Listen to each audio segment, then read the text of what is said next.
outro fator é entender que antes Toda experiência é esta step. Fondation Jean Jaurès. Penser pour agir.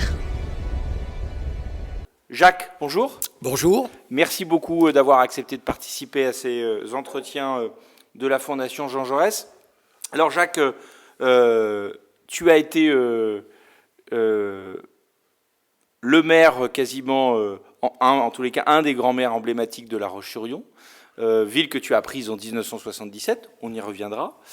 Tu as été président de la région des Pays de Loire jusqu'en 2015. Tu conquiers cette région en 2004 de mémoire, que tu diriges jusqu'en 2015. Tu as été également conseiller général de Vendée.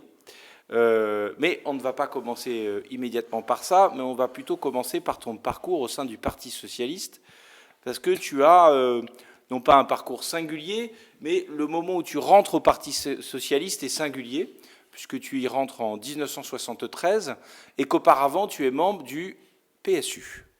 Or, les grandes vagues d'arrivée du PSU au Parti socialiste, la grande vague, c'est plutôt les assises du socialisme de 1974, à l'automne 1974, après la présidentielle perdue du printemps 1974. Donc, moi j'ai une première série de questions, toutes bêtes. Pourquoi le PSU en 1970 ? Quels engagements syndicaux accompagnaient cette entrée au Parti socialiste unifié, et pourquoi rejoindre le Parti socialiste en 1973 ? Eh bien, parce que mon histoire ne commence pas en 1973 ni en 1977.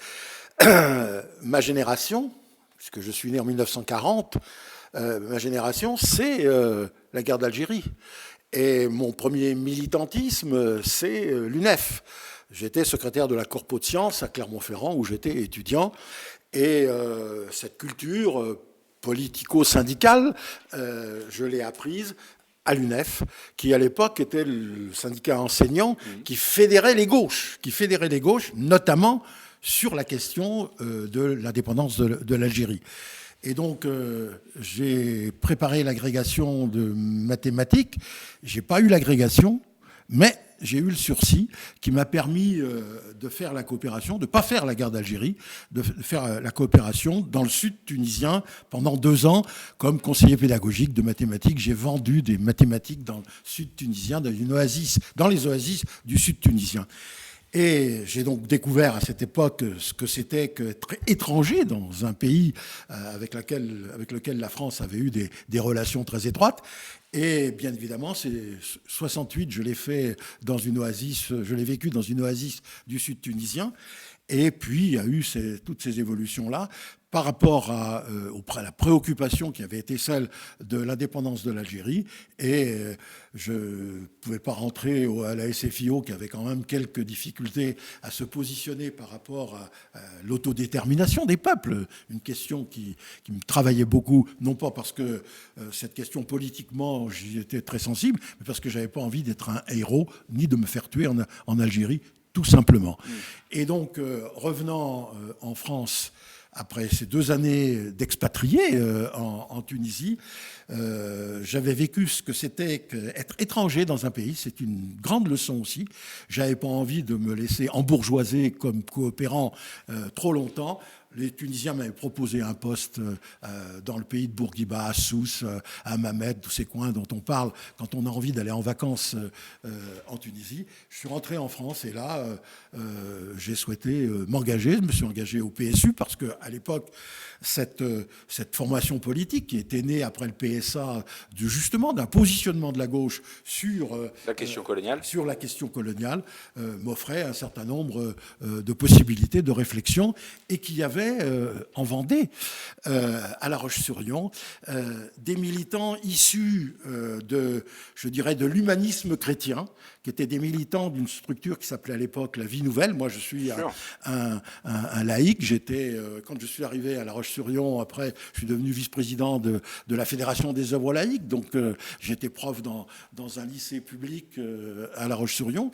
Donc, j'ai découvert à travers le PSU non seulement cette réflexion sur la décolonisation, entre guillemets, mais aussi sur le fait qu'on était capable de rassembler l'humanisme chrétien et l'humanisme laïque auquel je me référais personnellement. Donc voilà comment je suis rentré au PSU. Et puis le PSU, c'était bien sympathique, mais je cite souvent cet exemple-là pour savoir, quand on discutait beaucoup au PSU, mais parfois on votait pour savoir s'il fallait voter, quoi. Donc il y avait, ça me rappelait la culture estudiantine, mais on voyait bien que le niveau de réflexion était tout à fait intéressant, mais que la volonté d'exercer des responsabilités, on pourrait dire le pouvoir, faisait pas partie beaucoup des préoccupations des camarades du PSU, que j'ai retrouvé après, puisque j'ai considéré qu'il fallait pas rester trop longtemps dans cette logique de discussion. J'aime bien le débat, j'aime bien la discussion, mais j'aime aussi que ça serve à quelque chose, et donc je suis plus un homme d'action qu'un intellectuel politique, entre guillemets. Donc 73, tu rentres au Parti Socialiste, Oui. à La Roche-sur-Yon. Alors j'étais secrétaire du PSU. Comment ça se passe? Oui, tu étais secrétaire du PSU, parce que... et je deviens secrétaire du Parti Socialiste. Donc immédiatement, en fait, tu gardes le titre de secrétaire, tu enlèves juste le U, quoi. En fait. Mais parce que... sans doute, c'était la tendance aussi. Et les camarades plus anciens, que je respectais tout à fait, qui étaient au Parti Socialiste, l'ancien SFIO à l'époque, étaient aussi dans une atmosphère de renouveau et d'ouverture.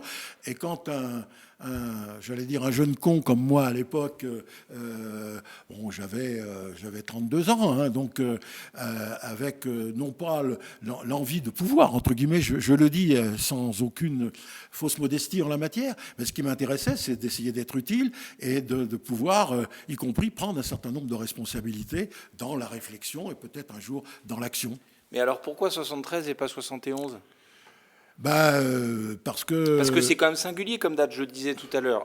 Il y a beaucoup de camarades qui ont pris leur carte au Parti Socialiste pendant ou juste après le congrès d'Épinay, et il y en a une partie d'autres, je parle là évidemment de celles et ceux qui ont le plus de bouteilles, hein, qui l'ont prise au lendemain des assises du socialisme. Donc toi, tu fais partie de ce moment, alors que tu étais évidemment très impliqué dans la vie du PSU. À la limite, quelqu'un qui n'était pas impliqué dans la vie du PSU, qui rentre en 73, bon, la logique peut se comprendre, mais pourquoi 73 par rapport à ton engagement même au PSU ? Parce que j'avais vu l'évolution nationale du Parti Socialiste. Et par conséquent, cette démarche-là permettait d'avoir non seulement une vision locale, mais également d'avoir des perspectives à travers l'évolution nationale.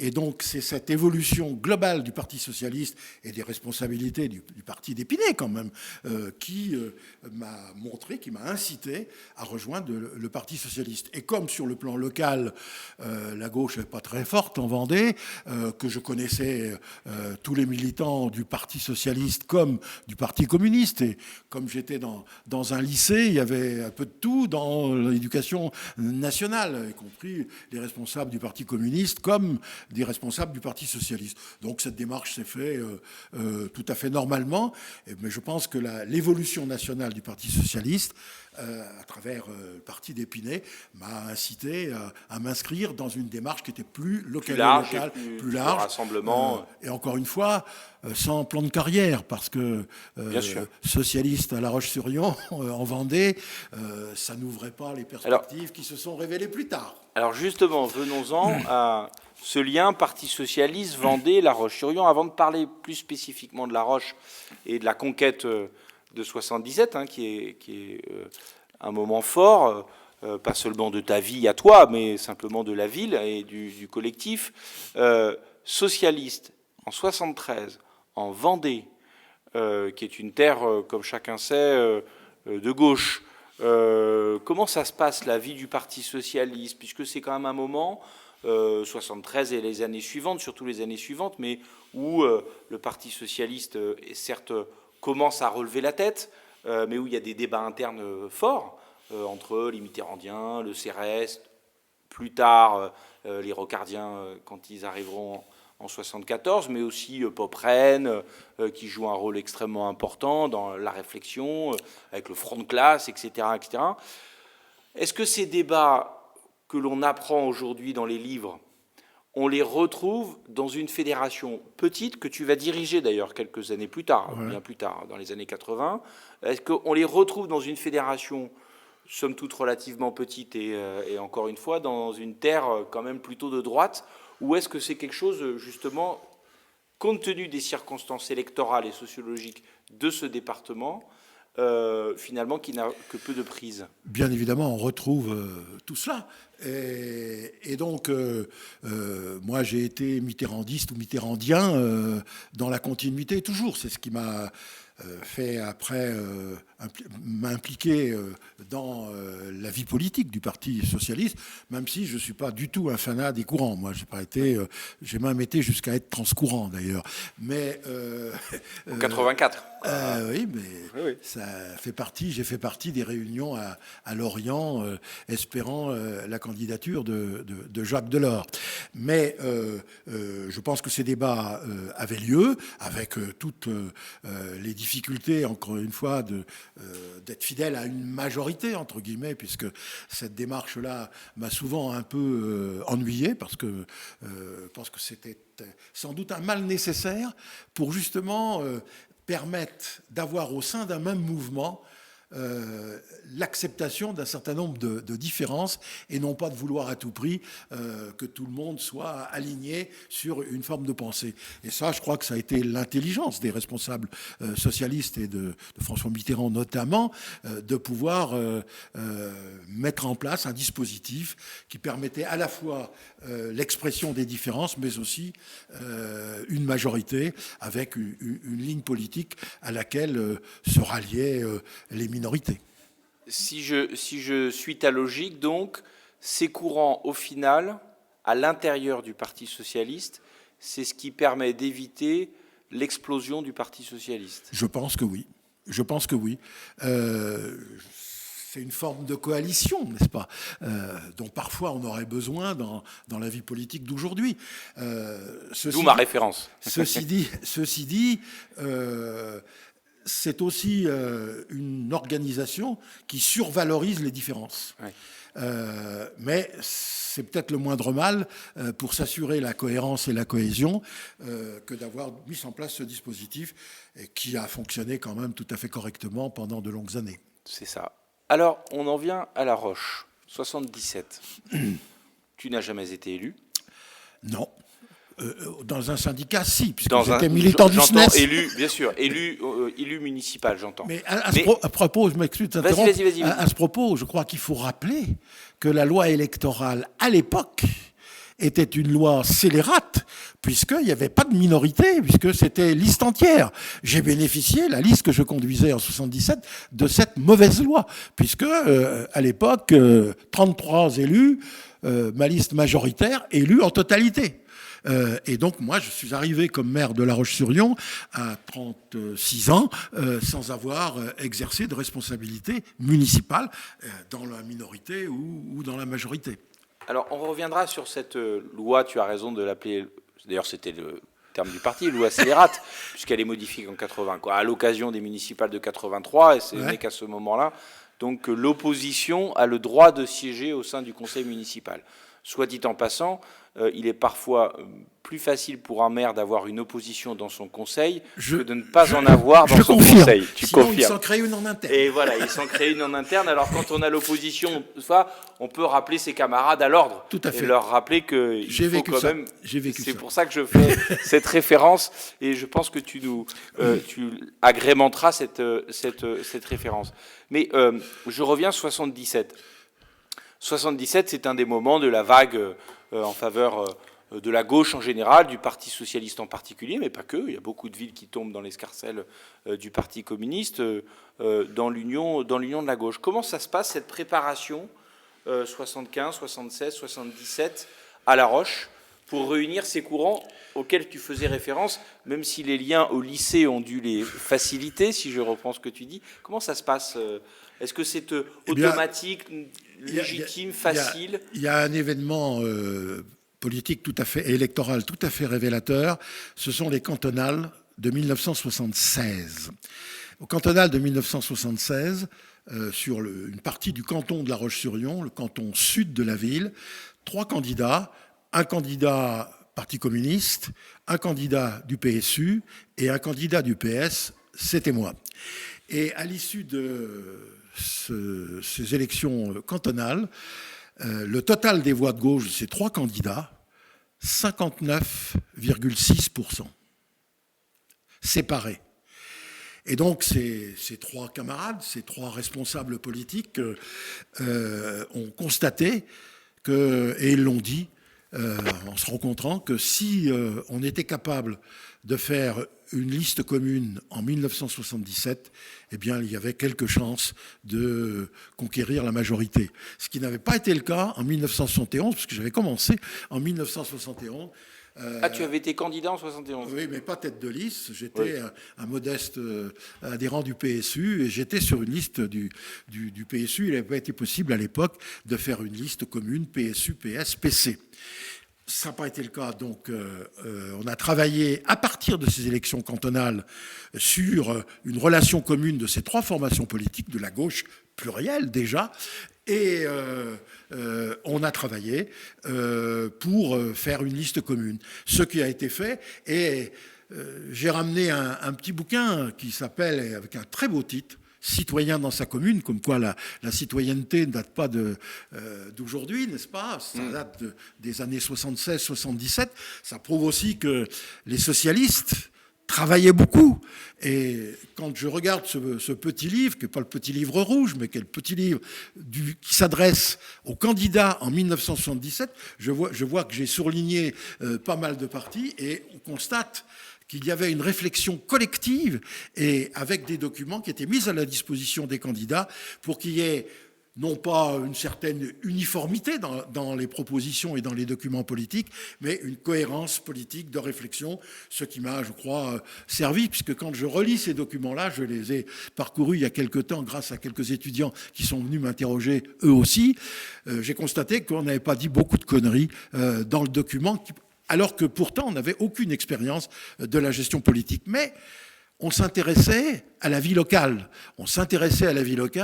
Et à l'époque, quand j'essaie de regarder un peu en arrière, ce qui m'arrive de temps en temps aujourd'hui, je considère que ce qui me conduisait, au-delà des réflexions politiques nationales et de mon engagement, c'était aussi d'être utile et de servir à quelque chose. J'avais l'impression d'être pas totalement idiot, d'avoir quelques intérêts sur la vie locale et actuellement les dispositions, non seulement politiques, électorales, puisque les listes étaient bloquées, entre guillemets, de servir à rien, alors que j'avais quelques idées, j'avais envie d'être utile.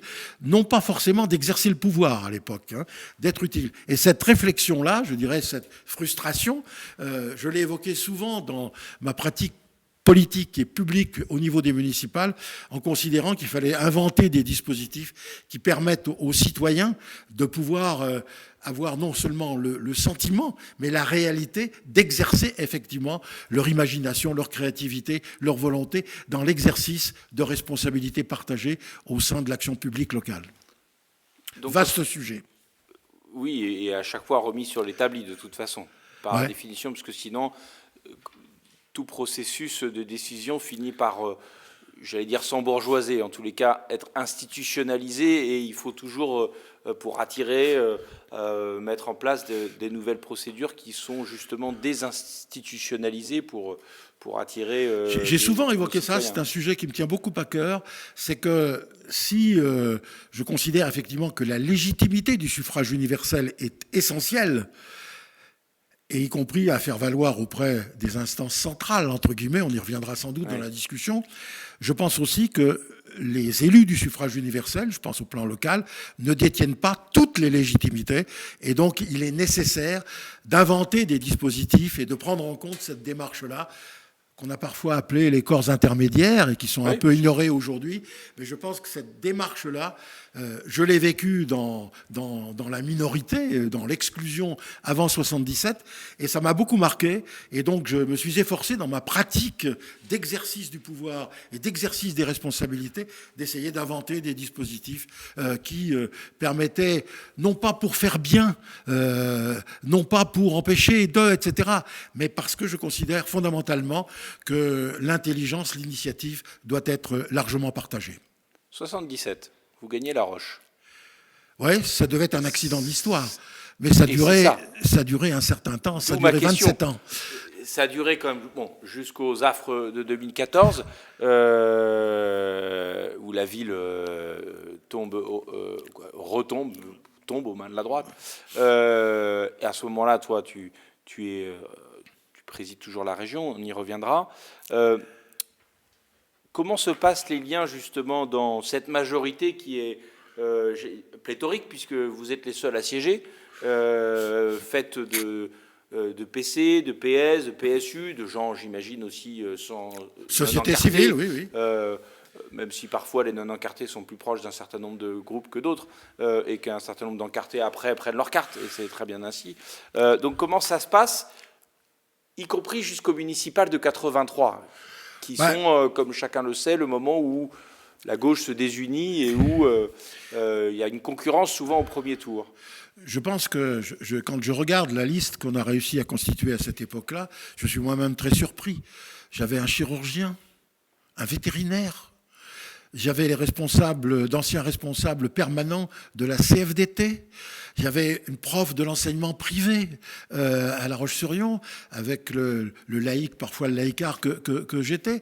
Et donc, on a fait vraiment ce qu'on appelle aujourd'hui une liste de rassemblement, mais qui représentait toute la diversité, mais aussi avec des acteurs économiques, un imprimeur, enfin, etc. Et tout. Je m'étonne beaucoup. Il y avait aussi un représentant de la CGT, de FO. Enfin, je veux dire qu'il y avait une alliance avec les représentants de la société civile, mais aussi des organisations syndicales et politiques, au-delà des trois partis politiques qui faisaient l'ossature. Il y avait les radicaux aussi à l'époque qui étaient présents. Donc ça se passe correctement, puisque au sein du Parti socialiste, mais j'ai aussi appris que c'était presque la même chose au sein du Parti communiste. Il y avait aussi, non pas des courants, mais il y avait des sensibilités différentes. Et donc, je pense qu'on a conduit la gestion municipale dans des conditions, je dirais, normales, même si, encore une fois, la gestion publique n'est pas toujours un long fleuve tranquille, mais ça fait partie de cela. Et la gauche a honoré ses engagements dans l'ensemble des domaines, ce qui lui a permis d'être conduit en 83. Ça paraît très simple, et à cette époque-là, j'ai eu la chance de pouvoir accueillir le seul meeting que Robert Badinter a fait en 1983. Ça a été un grand moment politique pour moi et pour les Vendéens. Et Robert Badinter, qui croyait me faire perdre en venant à La Roche-sur-Yon, était content d'apprendre le soir des résultats. Il était à l'Élysée que ça avait... en tous les cas, ça ne t'avait pas porté préjudice. Ça m'avait pas, au contraire, sans doute, comme pour l'élection de François Mitterrand. Et en 83, je me souviens plus, vous repartez tous unis à la bataille, la majorité sortante, ou il y a une division au premier tour? Il y a eu des difficultés après. Donc il y avait la rupture du programme commun, il y avait etc. Et puis, je viens de le suggérer, il y avait au sein du Parti communiste des tendances. Il y avait des stalles, et puis il y en a qui l'étaient moins, quoi. Et donc, une des priorités de l'action publique d'un maire, quel qu'il soit, c'est quand même d'essayer de développer les activités économiques. Et l'emploi, qui était déjà une priorité, demeure une des priorités. Et parmi les actions que l'on a pu développer à cette époque-là, c'était l'idée de faire des usines relais, c'était de faire des pépinières d'entreprise. On a fait ces éléments-là. Et plusieurs fois au conseil municipal, quand on finançait une usine relais, dans la perspective d'y installer une nouvelle activité, dans des conditions économiques, puisque c'était des bails précaires de 2 ans, qui permettaient après à l'entreprise, une fois qu'elle s'était développée, de se maintenir là, certains du Parti communiste faisaient des grands discours sur le fait que la municipalité, et le maire en particulier, donnait de l'argent au grand capital. Ça a duré quelques fois. Et puis au bout d'un moment, j'ai plus supporté qu'il puisse y avoir 2 discours au sein de la majorité municipale, un discours que je portais et que globalement l'ensemble de la majorité du conseil municipal portait, c'est-à-dire d'une démarche de développement économique favorisant l'emploi, entre guillemets, et les initiatives entrepreneuriales dans la ville, et puis d'autres qui considéraient que dès qu'on avait cette démarche-là, on avait une démarche qui donnait de l'argent au grand capital. Ça n'a pas été possible. J'ai eu une démarche très, très violente. J'ai retiré les délégations et les indemnités à mes adjoints communistes. Est-ce que c'était bien ou pas? Je regrette rien, puisque au fil des années après, on s'est retrouvés, etc. Mais je pense que c'est aussi à un moment donné, quand on a des frondeurs dans une équipe majoritaire, il faut peut-être avoir le courage de dire c'est pas possible. Stop. Chacun tire des leçons de mon observation. Je pense que chacun aura compris la référence. Quittons la roche, quoi. Quittons la roche. Élargissons-le. Prenons un peu de champ. Dans le même moment où tu es quasiment élu maire, tu deviens aussi conseiller général de la Vendée, 2 ans après, au cantonal de 79, si mes souvenirs sont bons. Tu y restes jusqu'au 85, 86. J'ai été battu, j'ai fait qu'un mandat, j'étais battu. T'es battu sur ton canton de La Roche. Sur ce canton de La Roche, mais je pense que mon action, c'est pour ça que je l'ai évoqué, négative en direction des communistes. Ton rapport de force avec les communistes. Je pense qu'il y a eu un retour à l'envoyeur en la matière. Alors bon, je pense que c'est ça, mais je pense aussi que la droite a fait une campagne pour reconquérir ce qu'elle avait perdu en 77 et en 79. Et puis j'avoue humblement que j'ai pas regretté de ne plus être au conseil départemental, au conseil général à l'époque, conseil départemental aujourd'hui, parce que minoritaire dans la minorité, très minoritaire dans cette assemblée-là, j'avais le sentiment de ne pas servir à grand chose et de perdre en partie mon temps. C'était avant De Villiers, puisque à la suite, j'ai eu le plaisir de cohabiter comme maire du chef-lieu avec un président de conseil général qui s'est appelé Philippe De Villiers. dont, comme chacun sait, tu partages évidemment nombre d'analyses. J'avais pas tellement de problèmes d'identification avec lui. Donc c'est l'avantage, c'est quand là les frontières sont assez, raides, voire rêches. C'était clair. Quelques années plus tard, tu deviens conseiller régional. Et c'est là où je veux en venir. J'étais conseiller régional dès 77, puisque à l'époque, les villes de plus de 30 000 habitants avaient un représentant, et j'étais représentant de La Roche-sur-Yon du temps d'Olivier Guichard, puisque j'ai siégé dans la minorité régionale avec comme président Olivier Guichard. Qui a laissé une trace. Oui, je lui ai rendu hommage quand je suis devenu président, puisqu'il est décédé en février 2004, juste avant les élections régionales, et que on doit réfléchir à son positionnement quand il a créé la DATAR. C'est lui qui a fait rajouter AR, direction à l'aménagement du territoire, AR, et à l'action régionale, et donc qui avait une conception du rôle des régions à l'époque là-dessus, c'était pas tout à fait la logique décentralisatrice qu'on connaît aujourd'hui, mais qui avait créé des organismes qui dépendaient de l'État, qui s'appelaient pour la région des Pays de la Loire et la Bretagne et la région Poitou-Charentes, la Ouest Atlantique, qui avait une réflexion sur déjà 3 régions, qui avait une réflexion sur l'aménagement du territoire régional. Et je pense que ça a été, et je me suis souvent inscrit dans cette logique qui consistait à considérer qu'il y avait une responsabilité propre à un territoire régional dans les stratégies d'aménagement du territoire, de développement économique. Et je crois que même si j'étais un opposant politique à Olivier Guichard, il m'a souvent remis en place, d'ailleurs de façon parfois assez violente, verbalement, j'entends. Bien sûr. Mais oui, c'était un sacré animal politique aussi. C'était un homme d'État. Ouais. Donc tu prends la région en 2004. C'est le moment où la gauche, après la défaite de 2002, en quelque sorte, bénéficie d'un vote remords, quelque part, et où la gauche, petit à petit, reconquiert un certain nombre de positions.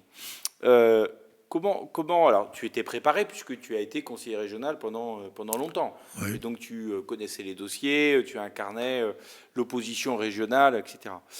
Pour autant, cette victoire, si mes souvenirs sont bons, a été non pas une divine surprise, Mais Si, en ça a tous été les cas, une grosse surprise, divine dans le sens où Oui, ça a été une surprise. toi, tu pouvais quand même y escompter. On ne va jamais à la bataille sans avoir un petit, dans un coin de sa tête, un petit espoir. Mais en tous les cas, ça a été une grosse surprise politique que cette victoire de la gauche dans les Pays de Loire. Donc comment tu l'as bâtie? Quelle est la place du Parti socialiste là-dedans? Et à ce moment-là, ça fera le lien avec le dernier angle de notre entretien, à ce moment-là, quelle est ta vision du lien entre région, commune, interco, qui commence à poindre, département et puissance publique centrale?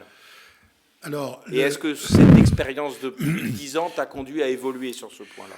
Alors, j'ai été candidat parce que, à la limite, on considérait peut-être que j'étais le moins mauvais par rapport aux candidats potentiels. Entre autres parce que j'étais à La Roche-sur-Yon un maire rassemblant la totalité de la gauche.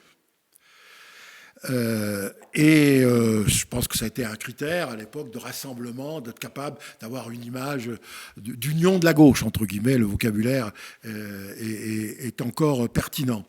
Mais, encore une fois, il n'y avait aucune assurance, on ne partait pas pour être élu. Je crois qu'il faut être honnête en la matière.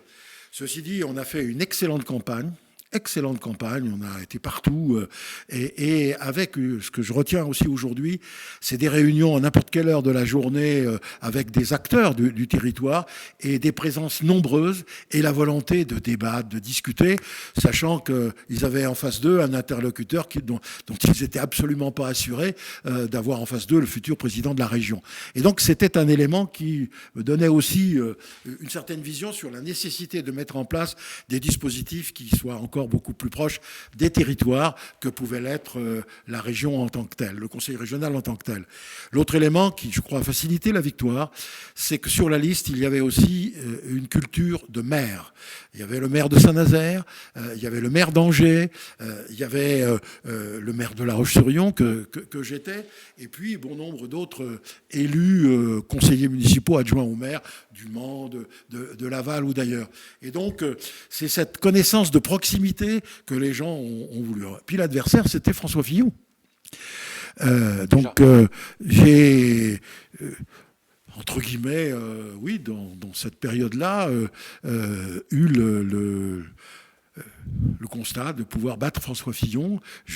Quand je suis très désagréable, je lui dis que je lui ai permis de devenir Premier ministre, n'est-ce pas? Puisque il n'a pas pu être à nouveau président de région. Donc voilà, cette démarche-là s'inscrit dans le mois. Et c'est vrai que le soir des résultats, il ne restait plus que 2 régions non basculées. Il y avait l'Alsace et la région des Pays de la Loire. C'est le seul moment, vers 21h30 par là, où je me suis dit, non, ça va pas, on va pas être les 2 régions à rester bleu. Et finalement, il y a eu cette annonce des résultats très tardivement. Je crois que c'était la dernière région à connaître le résultat. Et c'est là que François Fillon a dit c'était un 21 avril à l'envers, n'est-ce pas? Et donc, me voilà président de région. Alors là, c'était pas tout à fait la même situation qu'en 77, puisque j'avais effectivement une certaine expérience de la vie régionale, oui, à laquelle tu n'avais pas le besoin du petit bréviaire comme en 77, quoi. J'avais une certaine expérience de l'opposition, entre guillemets, mais en même temps, j'avais participé très régulièrement aux diverses commissions concernant la région, et puis je savais de quoi on parlait, et donc j'ai pas eu beaucoup de mal à trouver une équipe pour l'équipe de fonctionnaires, entre guillemets, de directeur général, de cabinet, etc. Et tout ça s'est fait assez rapidement et il y a eu une très belle continuité dans la politique régionale. Et je me suis efforcé, là aussi, c'est peut-être une leçon qui peut servir à d'autres, de ne pas considérer qu'il n'y avait eu personne avant moi et que j'étais là pour l'éternité. Il faut toujours penser qu'être élu, c'est éphémère. On s'inscrit dans la durée, mais on n'est pas propriétaire du territoire dont on a la responsabilité. Et donc, mon rôle, ça n'a pas été de supprimer tout ce qu'avaient fait mes prédécesseurs, notamment. Et c'est un symbole, puisque dans la région des Pays de la Loire, il y a un monument qui est bien connu, qui s'appelle Fontevraud, qui est un joyau, avec un joyau mondial, entre guillemets, là-dessus, une abbaye mondiale. Et donc, Olivier Guichard s'était investi beaucoup sur ce dossier-là. Et je me souviens vouloir honorer la mémoire d'Olivier Guichard. J'avais appelé sa femme pour lui demander si pouvait voir un buste d'Olivier Guichard aussi bien à la région qu'à Fontevraud. Non pas encore une fois par volonté d'oublier nos différences politiques, mais parce que je considérais qu'il était mort à un moment donné où c'était la pleine campagne électorale, il n'y avait pas eu d'hommage à cet homme d'État, et donc il fallait le faire. Et la première question de sa femme, qui est aujourd'hui décédée, a été de me dire « Qu'est-ce que vous voulez faire de Fontevraud ?» J'ai dit à Fontevraud, j'ai toujours voté, avec la gauche d'ailleurs, qui a voté ce que proposait Olivier Guichard pour maintenir cette mémoire et ce monument-là. Je continuerai, je prendrai ces chaussures pour pouvoir continuer à bâtir ce que j'ai fait, je crois, tout à fait. Et donc, oui, ça a été une transition soft pour les élus de gauche. Ça l'a été un peu moins pour les élus de droite, mais pour la politique régionale, je crois que ça a été presque 12 ans d'une affirmation du rôle de la région qui, je crois, n'a pas desservi le Parti socialiste et la gauche. 2004, tu la conquiers. Tu as derrière toi 27 ans de mandat 27 municipal. De mandat municipal et de maire. Donc tu as une expérience de maire. Tu as été conseiller général, même si c'était dans la minorité de la minorité, mais n'empêche que tu as quand même fréquenté cette institution. Les institutions centrales, évidemment que tu les as fréquentées, notamment par ton engagement au Parti socialiste, etc. Et tu arrives donc à la présidence de la région. Entre le moment où tu arrives à la présidence de la région en 2004 et le moment où tu quittes la présidence de la région, parce que tu fais le choix de ne pas te représenter. J'avais l'âge de m'arrêter. Voilà, on était en 2015. Non, et je le signale parce que ce n'est pas le cas forcément pour tout le monde. J'avais 75 ans quand même. Oui, bien sûr, certes. Et je ne voulais pas faire une candidature de témoignage et puis me retirer 6 mois après ou 1 an après, comme avait fait François Fillon, comme a fait ensuite Retailleau pour aller au Sénat. Donc je crois qu'il y a aussi, dans la relation avec les électeurs, une démarche de fidélité à ses engagements, à la fois politiques, mais aussi à ses engagements d'élus. Ouais. Donc, entre 2004 et 2015, tu quittes la région en 2015. Donc, tu as fait les politiques régionales sur lesquelles tu t'étais engagé. Est-ce que ta vision de la place de la région, de la place des intercommunalités, de la mairie par rapport au pouvoir central, etc., est-ce que cet ultime mandat t'a fait changer de regard? Ou au contraire, ça t'a conforté, confirmé dans ce que tu pressentais déjà en 2004? Eh bien, pour être très concret sur cette relation entre le conseil régional, les départements, les intercommunalités et les communes, je crois qu'une des politiques qui illustre bien cette évolution des rapports entre le conseil régional et les territoires, entre guillemets, ça a été ce que j'ai appelé la politique des contrats de territoire. J'avais vécu ça de l'intérieur en étant dans la minorité, je ne dis pas l'opposition, dans la minorité, où on avait déjà eu à l'époque, avant les intercommunalités, l'idée de confier au canton une responsabilité régionale dans l'aménagement du territoire et donc en confiant des moyens financiers sur des projets cantonaux permettant donc, c'était avant le développement des intercommunalités. J'avais donc eu cette réflexion bien antérieure qui n'avait pas pu aboutir compte tenu de la majorité de l'époque. Et donc une de mes initiatives en la matière, au-delà de la discussion avec les départements, qui n'a pas toujours été facile, hein, avec 4 départements, avec notamment Philippe de Villiers en Vendée et tout, les coopérations n'étaient pas simples, il y avait juste un département, la Loire-Atlantique, qui était à gauche. Bon, bref, puis les départements avaient moins de relations directes avec le conseil régional. Et donc j'ai souhaité que le conseil régional mette en place un dispositif de contrat territorial essentiellement avec les intercommunalités qui se développaient là-dessus. Sachant que si la réflexion devait être intercommunale, la maîtrise d'ouvrage des projets pouvait être portée par une commune ou par des communes, de manière à ne pas créer de conflits en interne aux intercommunalités et de permettre une expression, une créativité à partir des communes et, si possible, fédérés dans la réflexion au niveau de l'intercommunalité. Et là, ça a été, je crois, une politique territoriale de très grande ampleur, y compris qui m'a mis en situation d'exiger des services, et les services étaient tout à fait d'excellente qualité, mais ils pensaient que l'administration régionale, comme sans doute un peu l'administration d'État, peut penser à la place d'eux, et c'est ce qui est bon pour. Et donc, dans les politiques publiques, souvent, que le conseil régional proposait, je disais pour schématiser, il suffit que les élus mettent des petites croix en face de cases, pensez ailleurs. Je me souviens de cette politique où les services me donnaient les documents, et comme j'avais l'habitude de lire à peu près tout ce qu'on votait, n'est-ce pas? Je lisais tout ce qu'on votait. J'ai retourné au service à 3 fois la formulation de cette politique territoriale, en disant effectivement l'axe principal, c'est le développement durable. Mais le développement durable, ça laisse des marges de manœuvre relativement larges sur les 3 principaux piliers du développement durable. Et donc c'est cette initiative-là, cette stratégie-là que l'on doit respecter, et nous n'avons pas à dire ce qui est bien au territoire à leur place. Et donc c'est ce que j'ai réussi, ce que j'ai, peut dire, imposé, et qui a permis d'établir une relation de créativité, d'imagination, sans démagogie. Et j'ai eu le plaisir, encore une fois, de me frotter à cette réalité des territoires et de considérer que la créativité et l'imagination, et même dans une région qui n'est pas très grande, qui est restée elle-même, mais qui représente quand même 3 800 000 habitants, avec une diversité des territoires, notamment dans les périphéries, comme partout, n'est-ce pas?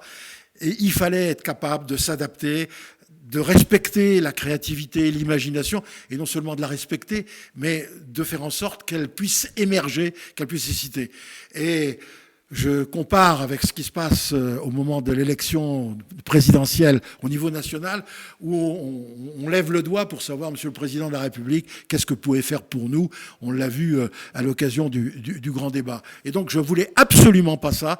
Je pense qu'il faut que on respecte cette créativité, cette imagination, et que les institutions doivent permettre ça, je répète, sans angélisme, sans démagogie et autres. Quand il faut aider, on aide, ou on apporte des aides pour qu'ils puissent mettre en place des structures de réflexion si elles manquent, des moyens, etc. Mais je pense que la légitimité, et j'insiste beaucoup là-dessus, la légitimité du suffrage universel vis-à-vis des élus locaux, des maires ou des intercommunalités, ce ne sont pas des ONG. Ce ne sont pas des corps intermédiaires, ce sont des institutions de la République qui, quand je suis très désagréable, ont la même légitimité parce qu'ils sont élus au suffrage universel que le président de la République. Et donc je pense que dans les débats actuels sur les corps intermédiaires et tous ces éléments-là, où on s'aperçoit aujourd'hui, il semblerait que le pouvoir central constate qu'il y a quand même des collectivités locales qui peuvent être utiles dans la politique publique à quelque niveau que ce soit. Je pense que cette expérience-là, sur un bon nombre de domaines, encore une fois, ça n'empêche pas le Conseil régional d'avoir sa politique et des politiques en la matière, mais celle-ci en est une qui m'a beaucoup marqué, et que je considère comme étant un élément qui caractérise l'action du Conseil régional sur l'aménagement du territoire. Qui fait l'aménagement du territoire aujourd'hui? C'est pas l'État. La DATAR a été supprimée, et Olivier Guichard doit se retourner dans sa tombe à travers ces éléments-là, à travers cette situation-là. Et donc, c'est un rôle essentiel des régions sur la démarche d'innovation, de créativité. C'est la même chose à l'égard des acteurs économiques. Quand les directeurs d'Airbus viennent me trouver pour dire si on met pas le paquet sur les matériaux composites, les usines Airbus et Airbus en général va disparaître parce que Boeing a fait des efforts en la matière.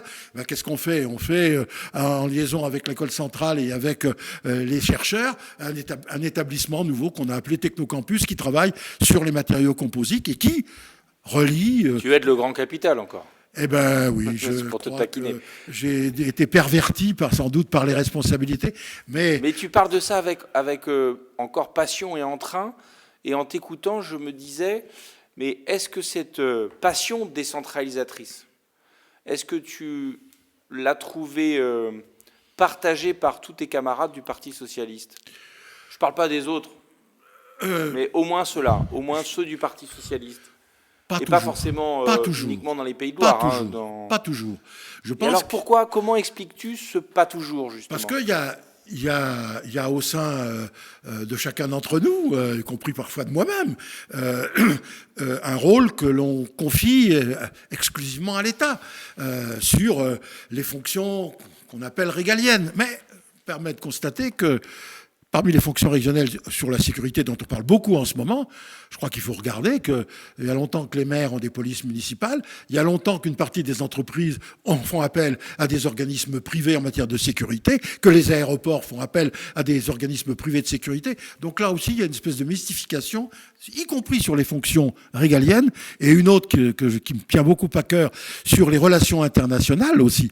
Je pense que bien entendu, la diplomatie, c'est l'affaire de l'État, mais les relations internationales, c'est aussi l'affaire des citoyens et des citoyens organisés au sein des collectivités locales. C'est l'expérience que j'ai apprise, notamment auprès de Pierre Mauroy, à l'époque, la FMCU, qui est devenue aujourd'hui Cité et gouvernements locaux unis. Et là, à l'époque aussi, les Nations Unies assimilaient les collectivités locales, les pouvoirs locaux, à des ONG. Et il n'y avait pas une reconnaissance spécifique des pouvoirs locaux au sein du système des Nations Unies. Et le travail qui a été le nôtre à cette époque-là a été de faire une institution qui soit reconnue par les Nations Unies, ès-qualité, les pouvoirs locaux, comme on dit, au niveau international aujourd'hui. Alors, j'ai une dernière petite question pour terminer notre échange.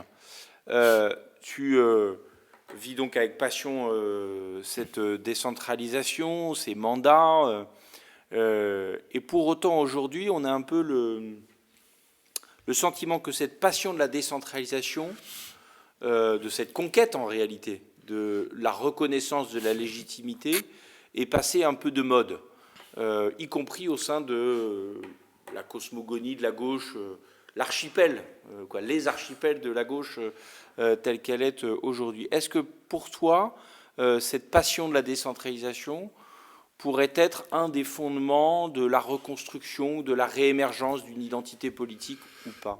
Je le crois fondamentalement. Bien entendu, c'est pas la seule, mais je laisse à d'autres, compte tenu de chacun son expérience, son histoire, et je dirais presque c'est dada, mais pour moi c'est pas un dada.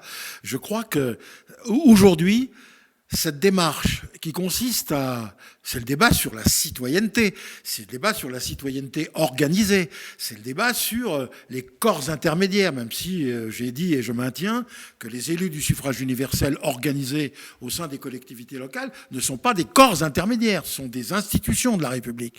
Je crois que la société a évolué, les intelligences sont partagées, le besoin d'initiative non seulement existe, mais doit être encouragé. Et c'est le rôle d'un responsable.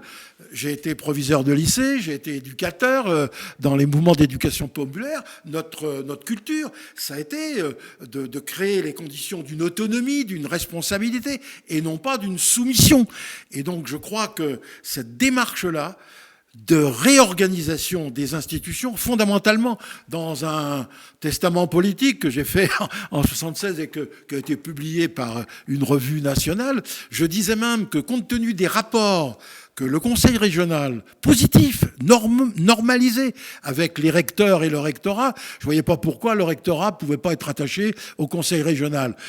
Et en faisant référence, non mais C'était mon métier de proviseur, je savais de quoi je parlais un peu, avec bien évidemment un statut unique des enseignants, avec des programmes. Je ne suis pas dans une logique fédérale comme en Allemagne, mais en Allemagne, c'est les Länder qui recrutent les professeurs. En Italie, la santé, c'est de la compétence des autonomies. En Espagne, enfin bon, on peut prendre ces exemples-là. Ça ne marche pas si mal. Et donc, je pense aujourd'hui, dans cette culture jacobine, je la qualifie d'infantilisante. Et je cite comme exemple, dans un débat qui a eu lieu, je crois, c'est à Vierzon, où un citoyen qui rencontrait le président de la République lui a dit « Est-ce que vous pouvez pas changer les horaires du train parce que je peux plus aller à Paris de Vierzon parce que les horaires ont été modifiés ?» Mais quand on en arrive là, n'est-ce pas, de considérer que ça, il appartient au président de la République, dans son débat, dit grand débat, de demander de modifier les horaires de train, je trouve que c'est une image assez révélatrice de ce que fait un maire quand on va dans des réunions de quartier où les gens vous proposent des éléments de nature. Mais là, c'est le boulot d'un maire dans la proximité. C'est pas le boulot du président de la République. Et donc, je crois que pour la gauche, l'idée de complètement, moi je suis maximaliste en la matière, en tout cas au niveau des propositions. J'ai pas raison tout seul. Je pense qu'il y a nécessité. Oui, après il y a compromis à trouver. De confronter ce point de vue avec, puisqu'il y a une culture, hélas, étatique, trop étatique en la matière. Mais je peux citer des exemples du modeste président de région que j'étais, lorsqu'il va à Paris pour parler des petites lignes de train dont on parle aujourd'hui, et où les magistrats de la Cour des comptes, qui auditionnent le représentant des régions françaises, qui sont le principal financeur de la SNCF aujourd'hui, n'est-ce pas, me disent clairement, il y a 30 000 kilomètres de voies ferrées en France, il y en a 9 000 de trop. Je leur dis, mais messieurs, quelle est votre légitimité pour dire de telles inepties? J'avais dit un autre mot d'ailleurs. Et donc, je prends cet exemple-là, un autre exemple sur les trains, quand le cabinet du ministre de l'époque, qui était socialiste, avec ses collaborateurs, me dit, mais si on donne les compétences des TET, les fameux TET, qui correspondent à plusieurs régions, aux régions, ils vont être incapables de faire en sorte que ça demeure un train non pas à grande vitesse, mais à moyenne vitesse, ils vont vouloir que ça s'arrête à tous les chefs-lieux de canton. Autrement dit, cette logique de considérer que les élus locaux, qui défendent bien évidemment leur territoire, si eux ne le font pas, si tel maire de chef-lieu de canton ne défend pas l'arrêt dans sa gare, personne ne le fera à sa place. Après, ce sont des arbitrages, ce sont des équilibres. Tous les trains n'ont peut-être pas l'obligation de s'arrêter, pour prendre des exemples très concrets. Je pense donc que mes expériences parisiennes dans les cabinets, je suis revenu souvent dépité complètement. Non pas parce que je trouvais pas des gens intelligents ou compétents en la matière, ou qui me méprisaient fondamentalement, mais qui ne comprenaient pas que l'intelligence dans notre pays est partagée. Et donc aujourd'hui, je crois que ça doit être la révolution de l'intelligence, de l'imagination, de la responsabilité, que d'imaginer une réorganisation des institutions. Et je pense que peut-être que l'État fonctionnerait mieux, serait moins critiqué qu'il ne l'a été, qu'il l'est aujourd'hui, s'il se concentrait sur ce qu'il sait faire, sur ce qu'il doit maintenir, et qu'il laissait aux collectivités territoriales, et notamment aux régions, mais pas seulement aux régions. Moi, j'ai toujours été opposé à la suppression des départements, parce que quand j'étais président de région, j'ai monté des antennes de la région dans chacun des départements. Donc, il y a un niveau de proximité.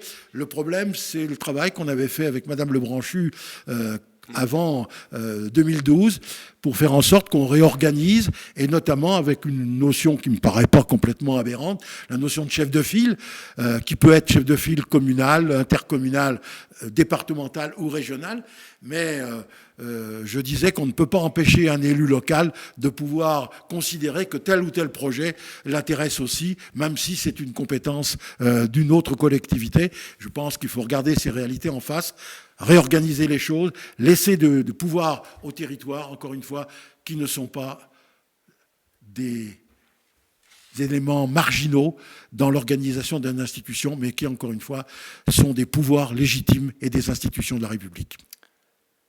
Merci Jacques.